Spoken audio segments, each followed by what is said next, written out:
హరినామ సంకీర్తనలు అన్నదానాలు ఇలాంటి భక్తి భావనలతో ఉన్నారు. ఇక్కడ బ్రహ్మాండ నగరంలో ఉన్నారు. కానీ అందరి భక్తి భావనలతో అందరూ సుఖ సంతోషాలతో ఉన్నారు. కానీ అందులో ఒకరికి ఏమో తక్కువ ఉన్నదట నాయన. ఏంటిదండి? బ్రహ్మాండపురములో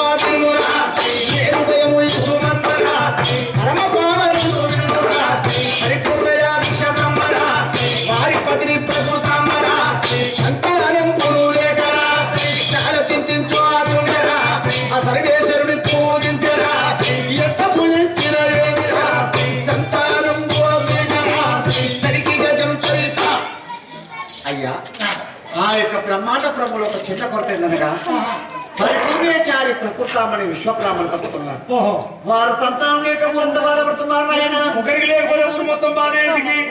సంతానం లేచుకోండి వారు ఎటువంటి వారు పరిపూర్ణాచారి ప్రకృతామని అంటే ఒకరికి ఆపదొత్తి ఆపద నాది, ఒకరి సంపద కలిపి సంపద నాది. పరాయితమైన మట్టి పిల్లలు చూసుకునేవారు, పరాయి పుట్టిన తోబుట్టు వాళ్ళు చూసుకునేవారు. వారికి ఊరంతా బాధపడుతున్నారు సంతానం లేక. ఒకరికి లేకపోతే ఊరు మొత్తం ఊరంతా బాధపడుతున్నారు. అబ్బా అబ్బా అంత మంచి వారిమైన వార్త దొరికారు. ఏమని కూర్చోబెట్టి వారిని అడిగారు. అప్పుడు ఆ పరిపూర్ణాచారి ప్రకృతాంబ అనే దంపతులకు ఒక శుభవార్త దొరికింది. అమ్మా ఏ బాబు మీరు ఎక్కడికి వెళ్ళారు? మేము కాశీపట్టణానికి వెళ్ళాం. మాకు సంతానం కలిగిందని ఒకరు, మాకు సంపద కలిగిందని ఒకరు, ఈ విధంగా నానా వార్తలు చెప్పుతున్న సంగతి ప్రకృతమ్మ ఆలోచించాలి.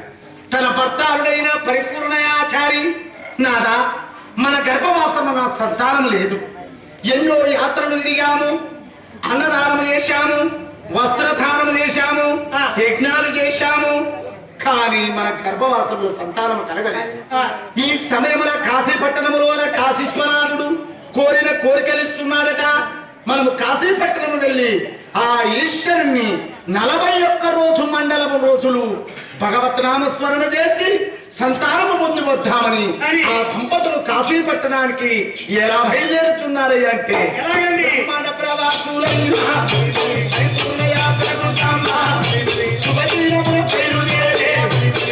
యాత్రలు తిరిగినారా పోచుండ్రి నడవలేక ప్రకృతంబరా ఇక నాడబదులు అడుచున్నారా అంటే